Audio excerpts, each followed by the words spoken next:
தீனதயாள் உபாத்யாயாவால் 1965ஆம் ஆண்டு எழுதப்பட்ட புத்தகத்தின் அடிப்படையில் ஒருங்கிணைந்த மனிதநேயம் என்ற தத்துவத்தை தனது அதிகாரப்பூர்வ கொள்கையாக கொண்டுள்ள பாரதிய ஜனதா கட்சியினுடைய 40ஆம் ஆண்டு துவக்க நாள் இன்று.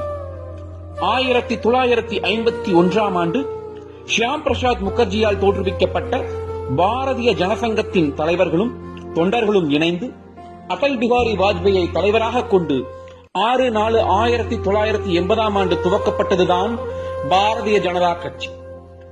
தேசமே தெய்வீகம், தேசியம், வலதுசாரி கொள்கையை கொண்டு பாரதிய ஜனதா கட்சியானது வளர்த்தெடுக்கப்பட்டது.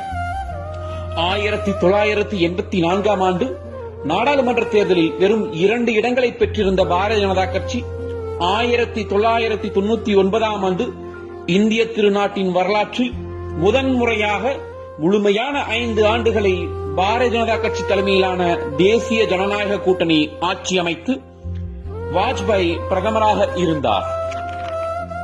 அதன்பின் படிப்படியாக பாரதிய ஜனதா கட்சி வளர்த்தெடுக்கப்பட்டு கடந்த மக்களவைத் தேர்தலிலும் இந்த மக்களவைத் தேர்தலிலும் பாரத பிரதமர் நரேந்திர மோடிஜி அவர்கள் தலைமையில் மிகச் சிறப்பான ஆட்சி நடைபெற்று வருகிறது.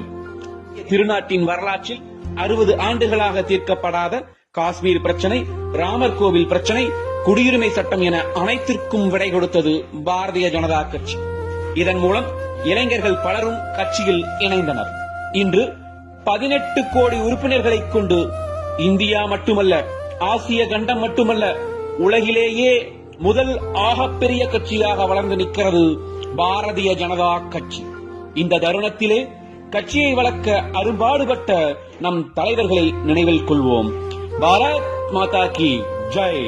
பாரதிய ஜனதா கட்சி வாழ்க வாழ்க. என்றும் தேசப்பணியில் உங்கள் செல்வ பிரபு.